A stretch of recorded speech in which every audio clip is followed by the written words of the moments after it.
Well. The West Virginia Mountaineers have won a game. Rich Rodriguez gets a Big 12 victory, and the Mountaineers upset the then, no longer, 22nd ranked Houston Cougars 45-35 here on this Saturday afternoon. I am Mike Osti, and this is a WVU football postgame show brought to you by West Virginia Sports Now. I am at home covering the game, did not travel to Houston, did not join my colleagues in the Lone Star State or the colleagues that are there, Greg Hunter and I don't know who else, at this point in the season based on how the season was unfolding. But the Mountaineers now improve their record to 3-6 and 1-5 in Big 12 play. The overall record still not great. They'd have to win out to even make a bowl game. And, maybe if they didn't have all the injuries, that maybe could have been possible here, even in year one. But nonetheless, even if that looks like unlikely to occur this year, on this day, Rich Rod is able to breathe a sigh of relief, and Mountaineer fans are able to enjoy a Saturday watching college football. And as Tony Creedy would say, this Saturday is a great day to be a Mountaineer, wherever you may be.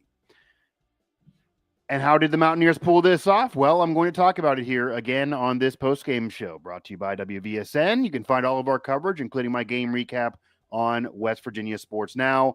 We are streaming live. Feel free to join me here in the chat. If not, you will just hear me opine on this victory for the Mountaineers here for a while. And as I wrote in the headline, West Virginia ran all over Houston, and they also picked up a complete team win. And even though they did win games prior to this victory, even though it seems like an eon ago, they beat Pitt in the backyard brawl, and Pitt's turned around their season, granted with a new QB, and is certainly at least a bowl team. I don't think they're legit a CFP team. That may fade off, but they're better than they were at that time and going to end up with a better season than West Virginia for sure record-wise. The other win was an FCS win over Robert Morris. But the RMU game saw the Mountaineers play very sluggish, slow first half. And yeah, it was the first half of this Rich Rod 2.0 era, but still, they weren't good at all. They then turned it on because they were just more talented with what looks to be almost a totally different team than who's leading this team now. They did win the backyard brawl over Pitt. They're not going to play for several years now moving forward. That's a very big deal, even if Pitt ends up with a better year this year. Rich Rod had to get that victory. That was thanks to Nika Markiel, who now is no longer playing, and from everything I've heard and everything everyone else knows, is no longer going to be a Mountaineer after this season, leading the team to a comeback victory in overtime. They had to flip the script from a year earlier with Neil Brown's club and complete a 10-point turnaround over the Pitt Panthers. That was a worse Pitt team, though, than how Pitt has been performing since that game. And since that game, Pitt's been winning and West Virginia's been losing. Couldn't have been worse and opposite if you're a Mountaineer fan since the brawl win. But now this victory is with a team that is more likely to closer resemble next year's team. There's going to be changes. You're going to have a bigger recruiting class than normal. They are going to bring in transfers.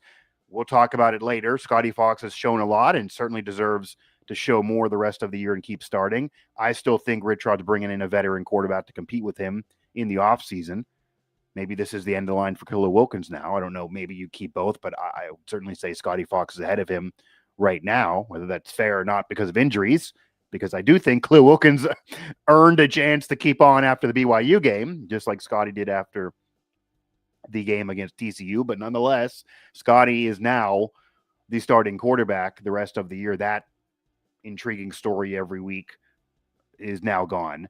And this is over a team that was ranked at the time, that only had one loss at the time, that had quality wins at the time, that had a quick turnaround season, because last year they were horrible with a 4-win year. They've already well surpassed that, or going to double it this year as they're still a Big 12 contender based on how things can still move around and upsets can definitely still happen before the end of the year. And West Virginia basically eliminates Houston from even having any glimmer of hope for the college football playoff. This is a legit win, certainly the best of the season in terms of the team they're facing and what they had already accomplished. Even with Pitt wins this year, even if them and Houston end up with a similar season, Pitt has been able to beat up on a relatively lesser schedule since playing the Brawl, to say the least. They're going to have Murderers Row at the end. If they win those, then certainly the Brawl might be against the best team they've faced. But nonetheless, this win is a big deal. This win provides something for Mountaineer fans to hang their hat on. This win gets this team off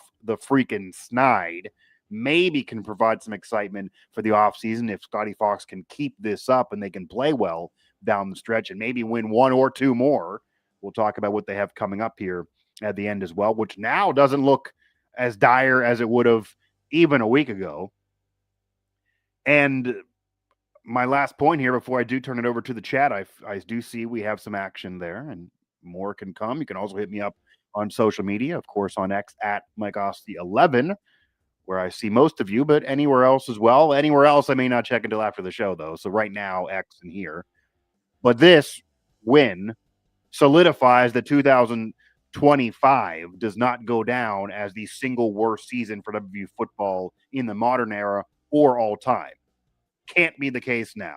2001 had 3 wins. This has 3 wins, but 2001 did not have marquee wins like this year does. This year has the emotional backyard brawl win and then has a win over a ranked team. They win over a ranked team, moves it ahead of 2001 for sure, even if it looked worse at times and the 2001 team didn't get blown out as often. Doesn't matter. This season now has a ranked victory that 2001 could dream of. In 1978, when they only had 2 wins, this now has surpassed that with 3 wins, and that was a few years after a Peach Bowl year and a 9-win season, but 1978, very, very bad. My managing editor, to pull back the curtain in my career, is a WVU alum as well, my managing editor with Yard Barker. He is a national outlet that I write for. You guys maybe see me writing things that are not West Virginia coverage. I do it usually at Yard Barker, and the managing editor there who hired me is a WVU alum, former editor of the DA back when he was a student, former editor-in-chief at the Dallas Morning News during the heyday of the 80s and the Pony Express and Skip Bayless being there. He then started the ESPN.com boom in the late 90s, started the website, started doing digital there. He's now running Yard Barker.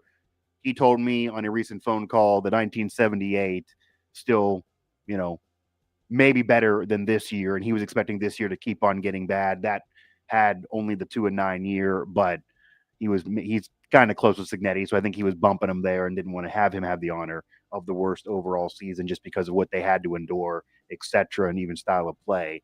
But I think that has it now. 1978 still goes down probably as the worst season of the modern era. It's only 2 wins. 2001 had 3, and 2025 now has a ranked victory as well as the Brawl win.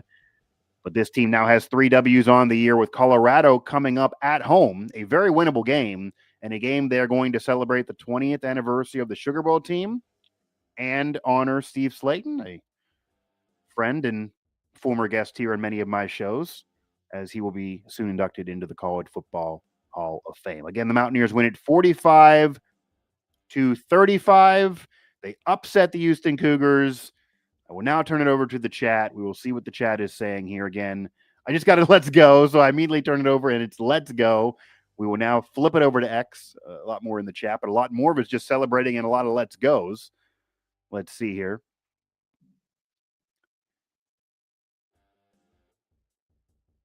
And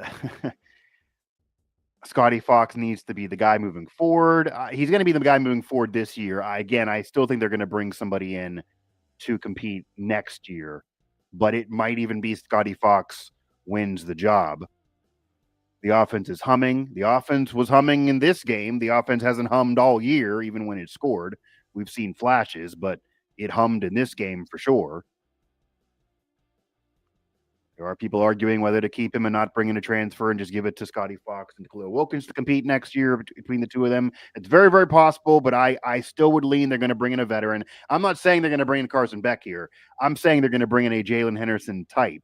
And even if there is more money because they claim everything to be rectified from what has been complained about this past year, I think they might see enough in Scotty Fox to not totally upset the apple cart and bring in a legit quarterback and pay him millions of dollars and then, use the money you have on that. I don't think you need to do that, but I think they will bring in someone who has some experience more than just a few games this year to compete. That's barring, of course, Scotty Fox doing the Pat White thing and they go ahead and win out and make a bowl game. Then, of course, you go with them and use the money elsewhere for the team. I still lean on that not happening, but I could see how that's the thought process today off of this upset win. Again, if you're just tuning in, the Mountaineers do upset the Houston Cougars 45-35. Do you guys feel any retribution for what happened 2 years ago? Obviously, Dana Holgorsen no longer on the sidelines. Brown gone. New roster. Maybe Preston Fox feels something, but new roster. Rich Rod didn't endure the loss a couple years ago. Zach Alley didn't even know what we were freaking talking about when we were peppering him with Hail Mary questions at his press conference on Tuesday. He literally didn't know why, because it hasn't been something that he's experienced or this year's team has experienced, but it was because of what happened in 2023's game when West Virginia lost on a last-second Hail Mary after Garrett Green thought he won it. He took his helmet off, penalty, easier Hail Mary, Houston won. That was a really bad Houston team getting an upset win over a really good Mountaineer team that won 9 games, kind of flipping what this year was. And that was why West Virginia should have had 10 wins that year, if not more. That was a game they blew for sure. And that is what fans bring up, that even the best year Brown was not good enough. It was a 9-win year. Certainly the program could dream of 9 wins this season, but still, everybody is out enjoying the atmosphere and tailgating thanks to you. That I'm figuring, Carrie, is a shot at me being the person that asked Neil Brown the question, where he then responded with, "Hey, guys, have some fun. Enjoy the tailgating. Enjoy the weather." The response that'll live in infamy no matter what the future holds for West Virginia football and Neil Brown, and that will always be funny. But if Mountaineer fans are enjoying themselves today, it's because the team actually won and played well, and the weather is okay, depending on where you are. It's likely fine in Texas if you're there. Steve Slayton could be enjoying it, by the way. Got to ask him if he went down for that, because he lives in Houston, and he's going to be in Morgantown again next week to honor himself and his 2005 Sugar Bowl team. You absolutely got to love it there in terms of that Brown answer. And I've talked to Brown since. I mean, he normally handled himself okay with the media, whether the years were good enough or not. And that was just when he stuck his foot in his mouth. I hate that does stick on him. He's not a bad guy, even though his tenure had to end. But it's never not going to be funny, for sure. And I've joked about it with former coaches on that staff as well since then. More Let's Go. A lot of Mountaineer fans celebrating this one. I can, again, flip it back, and we'll see how long I do this post-game show, depending on who we get here in the chat and on social media. But what do you think of the rest of the year? What are your expectations now for the rest of the year? I did kind of allude that Colorado is certainly a winnable game. It always was, even if they got blown out to Houston. Colorado's not been good at all. Slightly better than West Virginia in terms of competitiveness, but not that good. So, West Virginia could certainly beat Colorado at home. Certainly could be possible. They could lose to anybody too, but that's a very winnable game. Arizona State now dealing with injuries now without their starting quarterback. That makes that a winnable game. And Texas Tech certainly looks like maybe the Big 12 champion, fighting for that for sure in a playoff berth. They may still be fighting for that at the end of the year, but maybe they have something locked up and nothing can move for them. Maybe they have the conference, at least an appearance in the title game, on lock. You only got to be 1 or 2. Maybe they know they're not going to be a wild card playoff team and that's all they can do, and they're just going to rest players. Who knows? Or maybe something happens with Texas Tech and, West Virginia ends up getting lucky off injuries there. You figure that to be a loss at the beginning of the season, still kind of do, but maybe there's more than one win left. Winning out seems insane. I certainly wouldn't have thought it, even though I did think this game was winnable. I didn't think Houston could score this much is the problem. I thought that if West Virginia's offense could click and they could do the defense they did against TCU and earlier in the season, they could shock the world and do this. Since this is not your Dana Holgorsen's Houston team. This is a team that's led by defense, not offense. Offense made mistakes and didn't do enough in this game, and the defense kind of had their worst effort of this era, and I think actually literally by points allowed. So Arizona State, they're going to be probably not favored in any game left except maybe the Colorado game. I could see West Virginia maybe being favored in that by being at home and coming off this win. I don't think there's anything Colorado can do now to top that win for West Virginia over a ranked team and it was probably already going to be a swing game that's in Morgantown. So maybe that's one more. Obviously, if you make a bowl game, that's the goal now. Making a bowl game is the goal now for sure. And let me pull up the full schedule here. But yeah, I'd imagine. Yeah, there you go. So Colorado, Arizona State, Texas Tech. They have to win all three of them to make a bowl game. That's in order. Noon next week. The other ones are TBD. Texas Tech, you can't imagine winning that. And again, the only advantage I could see is if, hey, they can do nothing for the Big 12 or CFP by winning that game, and then they just rest players. That's really the only way I could see that being a win for West Virginia. What do you guys say in terms of, are you sold now on Scotty Fox? That's the next part of this conversation, I guess. And I've already heard many are. Again, I think they're going to bring in a veteran quarterback. I think Scotty Fox very much could win that job in the offseason, maybe be the guy for next season as the starter. Maybe I'd even put money there. Certainly the edge over Khalil Wilkins. I think Rich Rod needs to see more. I need to see more. I need to see him do it again. He looked good against TCU. I think Khalil Wilkins even played better than him at UCF when he started. And then you go to this game, he certainly looked great on the ground and through the air. Let me actually pull up the numbers here for Scotty Fox. So in this game, in the upset win over Houston, by far the biggest win of the year, even though the brawl is the most emotional, this is the biggest win of the year against the best team they likely will beat all year unless they do get a win over Texas Tech. But 13 for 22, 157 and a touchdown through the air. Not amazing, but did so much on the ground. That's where he made, his bones in this game. And he was efficient enough in this game that he didn't kill them in any way either, but also threw a laser to the end zone on a touchdown pass to Cam Vaughn. He showed he can throw the deep ball in this game, and that's how you get those yards despite the 9 incompletions in the game. He also ran for 65 yards and 2 touchdowns, averaging 6.5 per rush on 10 carries. Obviously, that was also aided in what Rich Rod's been saying all year, that when you don't get any production from the running backs, it makes it harder on your quarterback to gain yards on the ground with his legs and his offense. We talked about this earlier, talked about a Mountaineer portal. I know my colleague Luke Blaine always wanted him to just stick with Nico even before he got hurt, of course, and change the offense and make him a pocket passer and just let him do the pocket pass thing. It worked out in the brawl. It's what Nico's better at. But Rich Rod wouldn't do it. He got stubborn and literally said, my offense is always going to have the quarterback running. And if that's the case, Nico Marco doesn't fit, whether he's healthy or not. But Scotty Fox certainly looks like he fits. And even when that's the case, you need to have the running backs run the ball to some effectiveness and gain yards, or it's just too easy for the defense to stop the QB trying to be a dual threat. Dior Hubbard, 29 carries, 108 yards, a touchdown, an average of 3.7 per. Bowers, 65 yards on the ground, a touchdown, an average of 7.2 per. Clay Ash even had 14 yards on the ground. There you go. The Mountaineer run game actually exists under Rich Rodriguez. We've actually seen it now occur this year. And it led them to 246 net rushing yards against the Cougars to only their 80. Overall yards actually were close at 403 to 400. But again, all the turnovers going in the favor of the Mountaineers as well, including even getting one of a fumble on a punt return for Houston. Pick 6 for Jordan Shrugs. His first pick as a Mountaineer goes the distance. These are lucky breaks that the Mountaineers have really not enjoyed since, you could argue, the backyard brawl, but they played poorly throughout that game too and almost blew it.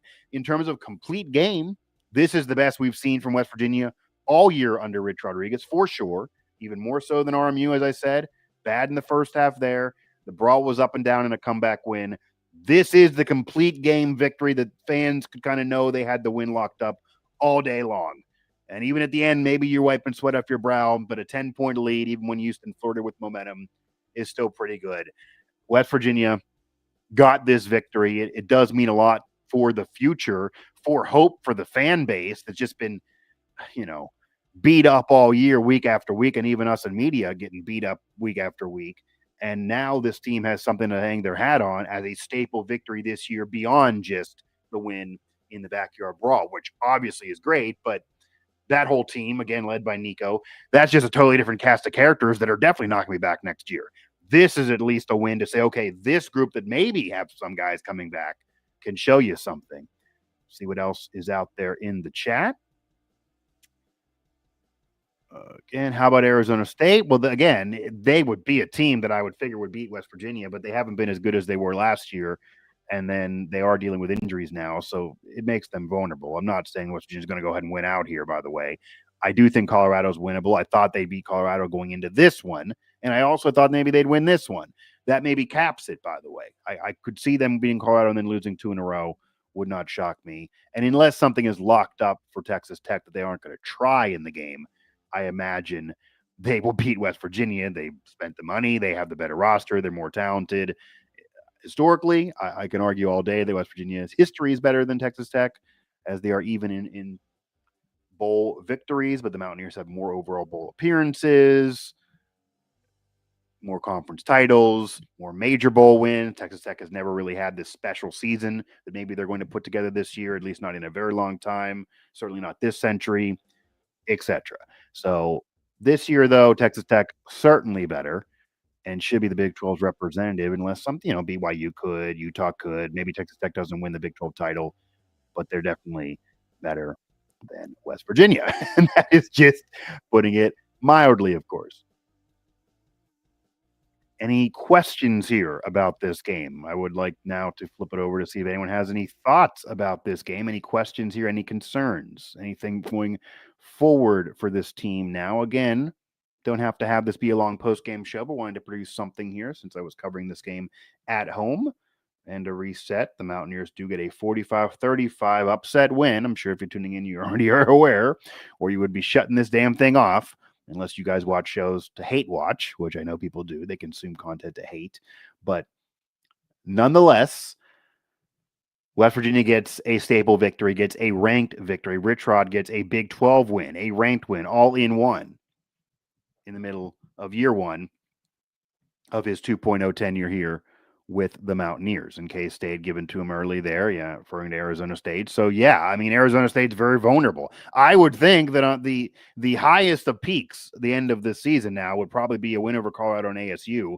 I still don't see how they beat Texas Tech unless Texas Tech does, kind of punch the game and doesn't try, which I don't predict or envision they're going to do unless somehow it would be best because they're resting guys and they can't move in terms of Big 12. They're already in the title game, or they can't move in terms of CFP. But I'd imagine that they don't want to just lose games because, say, they don't win the Big 12 title and don't win the Big 12 title game, and they lose to West Virginia. That makes them certainly out of being anything of note of having a chance to get in the playoff without a Big 12 title. So I'd imagine they're going to keep wanting to stack them, and then they're probably in anyway, regardless of when they win the Big 12 title, assuming they lose to a good team. That's at least the hope for Texas Tech. You think they have a chance next week against Colorado there, Ollie Reed Sports says. I've seen him in the press box a few times. Does a lot of great basketball coverage, by the way. That's a definite follow for anyone who likes the Mountaineers and the basketball side and wants to check out what they're doing recruiting-wise above all else as their season gets close now to being underway.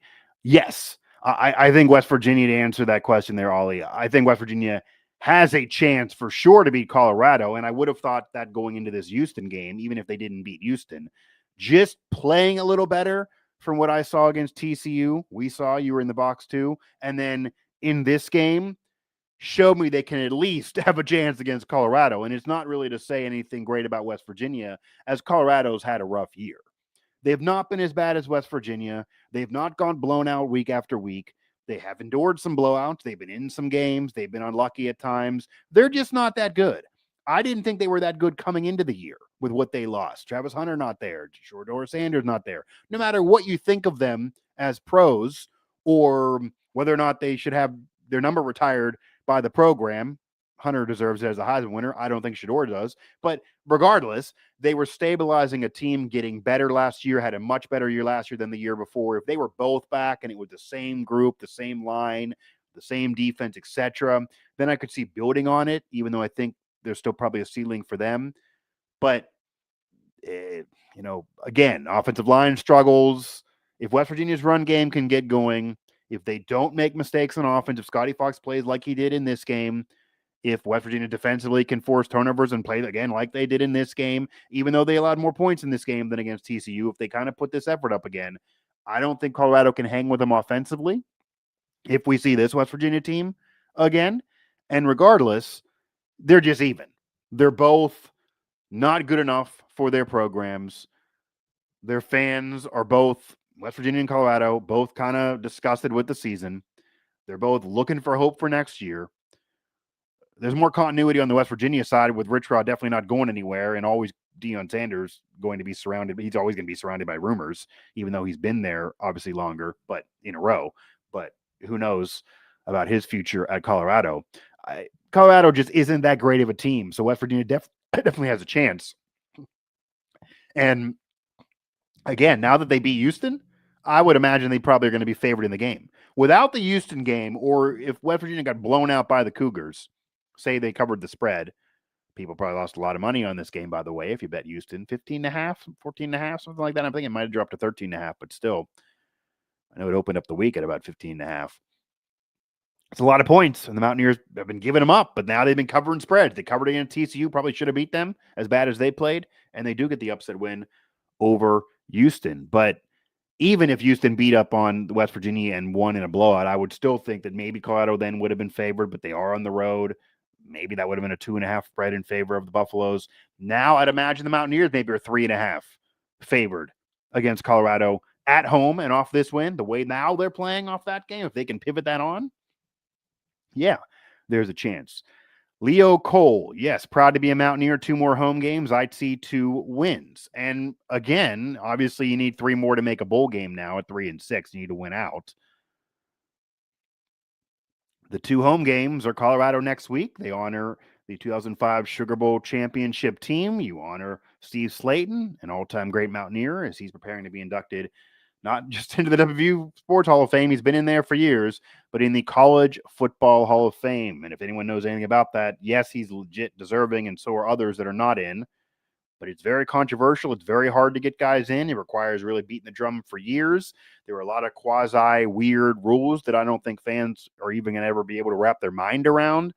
It's a whole can of worms. There's a reason why Pat White's not in there, even though he definitely should be in there. Devon Austin's not in there, even though he definitely should be in there.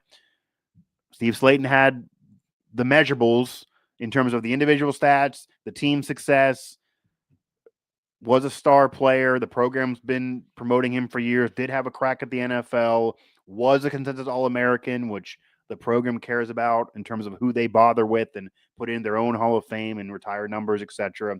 WVU cares about that as a consensus All-American, not just an All-American, consensus All-American. Pat White, unfortunately, never did that, despite being a great quarterback in his day for sure, one of the best of the last century, whether he's listed there or not, and that is a jab. I believe, what was that, an athletic list that was put out not long ago? But they're going to celebrate Slayton and the Sugar Bowl champs. Maybe that'll also put more pep in their step. Obviously, Rich Rod should care about that. Slayton helped lead him to being the head coach of the 2005 Sugar Bowl champs. And then, of course, the Texas Tech game. It's not at Texas Tech. It's not in Lubbock. We saw what the hell happened when they were there last time, and it ended a dark period in Mountaineer football history. Ended the Neil Brown tenure, and that's 6 years without being ranked in the AP poll. They're not going to get ranked in the AP poll this year, but maybe they can put something together and end the year on a high note and show something for next year. Texas Tech is by far the best team they're going to play all year on the whole schedule, no matter what happens with Pitt or Houston. That's the team. They're ranked 13th right now. They're vying for the Big 12 title. They right now look like the favorite. They spent a lot of money. They have the roster that should garner it. Who knows what happens there? That's the other one. Hard to imagine they beat the Red Raiders unless Texas Tech is sitting guys because they can't move either in the Big 12 standings or they already don't think they could be a non-conference champ CFP team anyway. Because if they think that's a possibility, if they could get in the CFP without winning a Big 12 title and losing the Big 12 title game, then they obviously still want to care about the Mountaineer game and want to beat West Virginia. So aside from that, I think West Virginia definitely can beat Colorado, can win 2 more games, certainly can beat Arizona State with their injuries now. Texas Tech seems rather unlikely, and they do need to win 3 in a row to get to a bowl. But nonetheless, having this Houston win is a freaking big deal. And even if they miss a bowl game this year, this provides some reason for optimism, something for Mountaineer fans to be excited about for this year's group, for Scotty Fox, for whatever, and to show they can actually win big games beyond just the backyard brawl, of course. And again, Pitt fans will bring up they have a new quarterback now, but West Virginia had a lot of freaking injuries, so I don't allow Pitt fans to say that, but nonetheless, that's still true. If they played today, I don't think West Virginia would be beating Pitt today, but maybe if they played like they did against Houston, they maybe would have a chance because, hey, again, they put up their best performance of the season against the freaking Cougars. They don't have the win against Dana Holgorsen, but they got a win over a ranked Houston team. The Holgorsen team was not good that they lost to. So this win actually is a better one to have. You got to pick, I guess. The O-line looked like they knew what they were doing today. Yes, that's a big deal for sure. The offensive line has struggled mightily, to say the very, very least, as much as the quarterback play has not been good enough, as much as the running backs you figure could still give you a little bit more in Dior Hubbard and company, because they weren't giving you enough prior to this game against the Cougars, not even able to convert on 3rd and 2s, for example. As much as Rich Rod even admitted sometimes play calling was off, and the defense having a really rough stretch before really that TCU game, totally collapsing in Orlando. I was down there in Florida watching that at UCF. A real bad second half for the Mountaineers defensively. As much as all of that is true, the offensive line has been really, really bad, really rough all year, even from Ohio on. And if the offensive line is not good enough, it doesn't matter who you have there at running back or quarterback, you're going to struggle. It's going to be harder for you, especially when you're not veterans and you're younger and you're going to your 3rd and 4th running back and 5th starting quarterback. It's going to be a mess, and it's been. That's how you get blown out so many times. The offensive line looked better. I don't want to say it's solidified, but better today. Better in pass protection. That was an issue for Rich Rodriguez last week. Better in protecting when they're trying to run the freaking football, which they're doing a lot, obviously. And it was evident in Dior Hubbard having an easier time and Scotty Fox having an easier time on the ground and through the air. Give the game ball to Scotty Hubbard and the O-line. Yeah, collectively. It kind of goes off what I'm saying here. Scotty, maybe you give it to him because it's his first win as a Mountaineer starting quarterback. It is a ranked victory. He was great. He was player of the game for the broadcast. He's the freaking quarterback. He threw a rope. He had passing yards. He had rushing yards. He was the Rich Rod dual threat that you want, didn't make mistakes. Maybe you give it to him. If you want to be nice and do what probably should happen based on how the game unfolded, yeah, you definitely include Dior Hubbard in there. And none of them, him, Bowers, whoever, none of them would be able to do that without what the offensive line did. So without the offensive line, Scotty Fox and Dior Hubbard would not have been able to have the games they did have. Give them the game ball if you want. Maybe Scotty Fox will get the game ball and give it to Hubbard, who then gives it to the O-line. If you want to be nice and do it that way for the team, then maybe that's what should happen. The D forced turnovers. Yeah, the defense forced turnovers for sure. They forced a bunch of them, and they took one to the house. We haven't seen a defensive touchdown. I mean, the defense has forced turnovers earlier in the season. They forced turnovers even against Ohio in a loss. They forced turnovers again in the brawl. They didn't force turnovers for a couple weeks in a row, but they started again the last couple weeks. But taking one to the house, scoring off the forced turnovers, that's a big deal. That's a big deal, Jay, because we've seen the defense, again, going to the Ohio game, losing in friggin' Athens to a G5. We've seen them force turnovers. Chase Wilson forcing a turnover every time you blink an eye in that fourth quarter. But West Virginia's offense not being able to do anything with it, not being able to capitalize, not being able to score, make it a moot point, and almost just waste the time on the clock. That did not occur against Houston in Texas.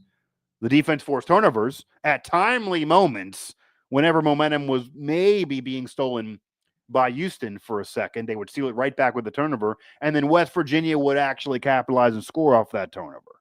And this also shows you, again, that if the offensive plays well and holds, if the O-line protects, if the running backs are on their game, if the quarterback plays sound and plays within the system, if the defense forces turnovers, creates a pass rush, the secondary doesn't collapse, and everyone plays as well as they can, and what we've sometimes seen at practice on how it looks at practice, how they're even saying they've been at practice, this team, there's still certainly room to go ahead and win a championship, which is the goal here, whether it be in the conference or more, but this team certainly can be more respectable and more competitive than losing by 30 points every week and being one of the worst teams in program history. This talent, even alone, on what they bought here on this roster that got this win, if they play like this again, they can be this good. We haven't seen it multiple weeks in a row. Granted, they did play okay against TCU. Now the win at Houston, against a ranked Houston team that's been clipping off win week after week prior to this game. Something really, really to build on. Can they sustain this to end the year on this high note, get another win, do the unthinkable, and get in a damn bowl game? Playing with the lead today was huge. Yeah, the opening drive touchdown was really, really big. Starting out hot was really, really big. I mean, I don't want to do this post-game show forever, but I think the other points I want to hit on here, they went to Cam Vaughn deep early and often, and it's not like he threw up 200 yards receiving there, but nonetheless, when you try to Cam Vaughn, it makes the defense have to worry about you doing so. And the way pass interference is called in today's college football, you throw it to a big play receiver like Cam Vaughn, who only had the one catch for 24 yards, even though it got him in the end zone. They actually had Rodney Gallagher be the leading receiver there with 5 for 53. It was mostly a run-heavy game, obviously. But just trying to Cam Vaughn, because he was targeted several other times, trying to Cam Vaughn so often, especially a few attempts early, including that one touchdown, put the Houston defense on their heels, and they were always having to worry about it later, and you always can get a pass interference. It wasn't a big deal in this game necessarily, but I've been saying it all year. And I was even joking with colleagues of mine in Pittsburgh during the brawl that that's the best play West Virginia had at that point. Throw it up, and it might be a PI in your favor. That's how it's called. It's 50-50. There were times this year they weren't throwing it up to Cam Vaughn enough. And if you throw it up to him, you either have a chance that he catches it. Could happen. Yes, it could be intercepted, but that actually hasn't happened hardly at all this year when you're going to Cam Vaughn. He's a 50-50 receiver. He can compete. It could be incomplete. Yeah, that's happened a lot. And it also could be a pass interference in your favor. 2 of those 4 things are good. It's 50-50 again. So I want to see more of that. I even would have liked to have seen more of that in this game, even though they did try so many times. And obviously then he faced a lot more coverage and Houston got used to it. But do it early in games before teams can really, really adjust. And that's what they did in this game, and it got him one of the touchdowns, and that was big. So starting out hot, even though they eventually blew the lead and were tied at halftime, West Virginia's offense showed they can threaten, of course, and then they started the second half so big. So starting the game with a touchdown and then starting the second half with momentum, 2 major big deals in the favor of the Mountaineers to get this upset, put Houston on their heels all day freaking long. They never really got to play their game, and it led you to a West Virginia upset win. What do you know? What do you know, guys? What do you know, WVU Chad? Don't see many injuries today either. Fingers crossed. Yeah, I mean, I'm not there in Houston. I'm not talking to Rich Rodriguez right now. He's talking to Greg and whoever else is there as we speak. And I don't believe there's any injuries from this game, any serious injuries from this game. I watched the game like you. If there are, we'll hear about it. Maybe we'll hear updates on Tuesday. Maybe he'll kind of keep it close to the vest and not want to tell everybody. It's what we've been dealing with all year. But again, nothing serious that we could see. And every other week, you can kind of watch a serious injury. They've been very, very unlucky with injuries this year. Again, going through 5 quarterbacks, 4 running backs, top receiver out, and Jaden Bray, who was the veteran, multiple members of the offense and defense. And it's just been a cluster, with injuries this year, which I think probably turned this year from having a chance at a bowl game to likely a 4-win year. I thought they'd go 6-6. Jaheim White being, a star running back as part of that prediction under the Rich Rod tree and under the Rich Rod offense. And we only got to see him a game and a half in, only a full game in. It's an FCS, and then hurt in the middle of the game against Ohio, never against the Power 4 team this year under the Rich Rod offense. So, Ty Edwards dominated the brawl, and then he gets hurt. Again, the offensive line got to help him, but this West Virginia team, the only excuse I do think is really valid this year is the injuries. Just really, really, really rough go with luck and with injuries, and it's hard to recuperate from that no matter who you freaking are. Getting behind the defense, too. I think the defense had a solid day. I don't think the defense had their best day. Obviously, Houston did have success at times. The defense still gives me concerns through the air. The secondary is still rough at times, but the pass rush was there. And whether or not sacks are there, I think people focus too much on sacks, because I already saw people saying, well, where are the sacks? Pass rush not there. The pass rush was there if you watch the game, okay? They didn't give much time to throw that ball or make a decision. The pass rush was there, which will lead me to Jamori Robinson, who had his best game as a Mountaineer by far. By far. By far. It took so long to see him at all. He then had 2 tackles through 2 games.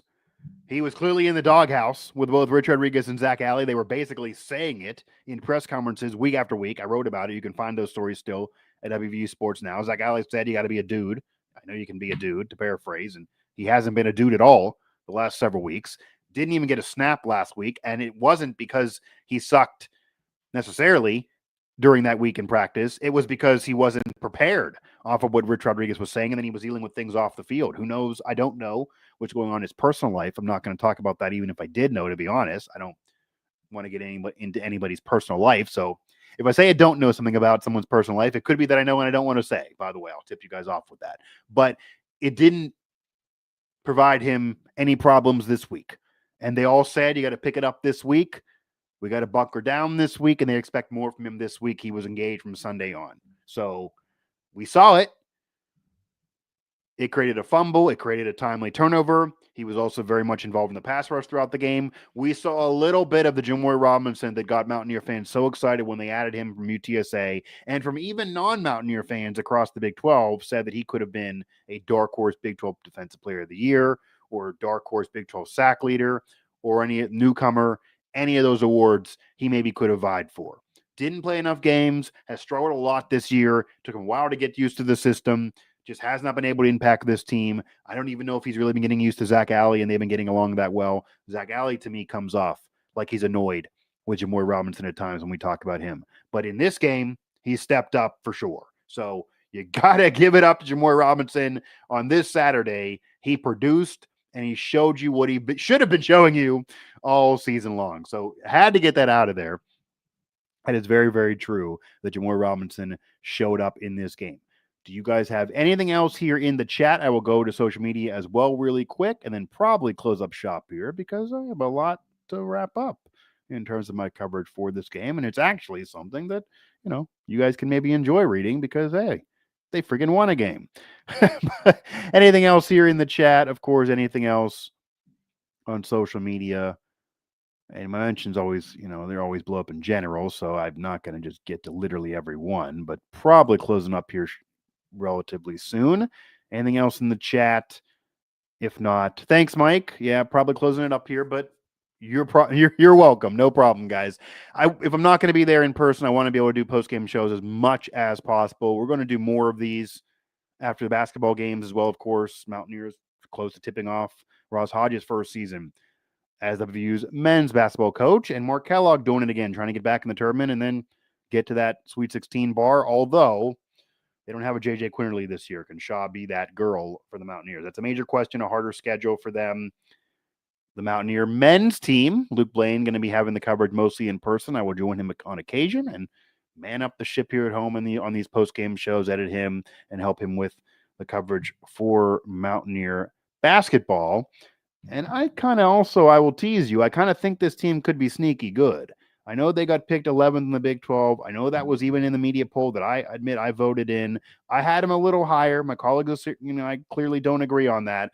I'm not saying I think they're going to go ahead and win the conference, but if last year's team ended up getting jobbed out of the tournament and really should have made it, and they had staple wins, but then kind of blew it down the end. They were hot and cold with injuries. They relied on just Javon Small in DeVries' team. This year's team is deeper. They have several players that can score 20-plus a game. Eagle Staff, Brennan Lorient, Jasper Floyd, they can score. I don't think it's just going to rely on one man.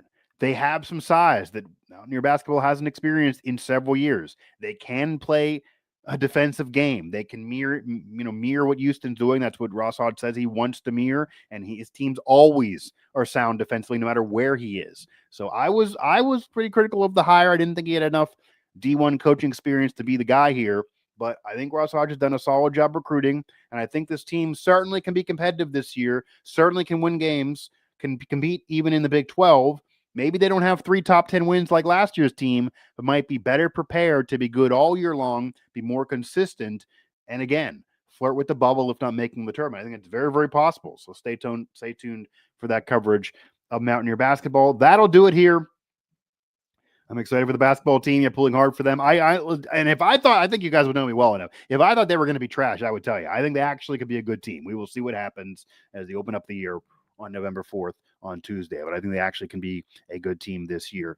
Again, that'll do it for this edition of the WVU Football Postgame Show. This one after a freaking win. West Virginia gets off the snide. They snap their losing streak. They get a victory over a ranked team for the first time in a while. Rich Rod gets a win in the Big 12 as a Big 12 member for the first time. Mountaineers do it 45-35 in Houston. They will now bring Steve Slayton from Houston, where he lives, back to Morgantown to celebrate him next week, as well as the 2005 Sugar Bowl team, at least with fans a little happier off of victory, maybe building a freaking win streak this year. That's been few and far between and non-existent this season.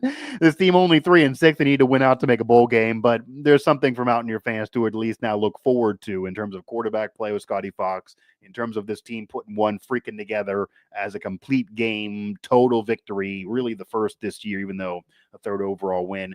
Find the rest of our coverage of this victory for the Mountaineers at West Virginia Sports Now.